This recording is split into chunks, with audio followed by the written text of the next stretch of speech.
When my wife and I first pulled up to our new home in the Willow Ridge subdivision, we were filled with excitement. The tree-lined streets, the manicured lawns, the charming brick mailboxes, it all looked perfect. Little did I know that behind this picturesque facade lurked one of the most petty, power-hungry tyrants I'd ever encounter. Todd Richardson, our HOA president. Todd wasn't just enforcing rules. He was obsessed with control. At 6:45 every morning without fail, he began patrols in his pristine white golf cart with the HOA logo emblazoned on the side. He carried a clipboard with a detailed checklist of violations and a digital camera to document every infraction. I once watched him get out his cart with a tape measure to verify that Mrs. Peterson's fence was exactly 0.3 inches too tall according to the bylaws. The fines were outrageous. $200 for trash cans visible from the street before pickup day. $150 for parking a car in your own driveway overnight if it faced the wrong direction. $75 per day for unapproved holiday decorations. But what made my blood boil was how Todd exempted himself from every single rule. His property was a monument to hypocrisy.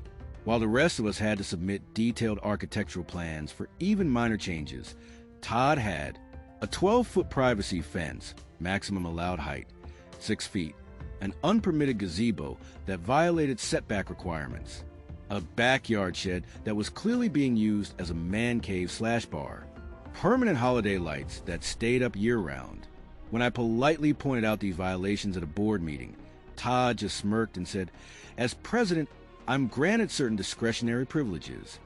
The other board members, all his cronies, just nodded along. The final straw came 6 months after we moved in. I'd spent weeks staining our fence with what I thought was the approved cedar tone. When Todd came by for inspection, he immediately declared the wrong shade. I showed him receipts proving I'd bought the exact product from the approved vendor list. "That's the right brand, but the wrong color," he said, running his finger along the grain. "This is clearly autumn brown, when the bylaws specify harvest wheat." $500 fine, payable within 30 days. When I asked for the specific color code in the regulations, Todd just tapped his name badge and said, "I'm the final authority on these matters." As he walked away, I made 2 decisions. I would never pay that fine. I would dedicate myself to removing Todd from power. My revenge began with the oldest trick in the book. I joined the enemy. At the next annual meeting, I volunteered for the Architectural Review Committee. Todd seemed delighted to have another yes man on board. Little did he know, I was taking meticulous notes at every meeting, recording every inconsistency, and quietly building relationships with other frustrated homeowners. For 18 months, I played the perfect obedient board member while secretly compiling evidence. What I discovered was shocking. Our HOA fees were $600 per year higher than comparable neighborhoods, yet our amenities were falling apart. The pool was closed more than it was open. The tennis court nets were frayed and sagging. The playground equipment was literally held together with duct tape. When I requested financial records, Todd would forget to bring them. When I filed formal requests, the documents I received were heavily redacted. That's when I started digging deeper. A $22,500 payment to Green Thumb Landscaping, a company that didn't exist.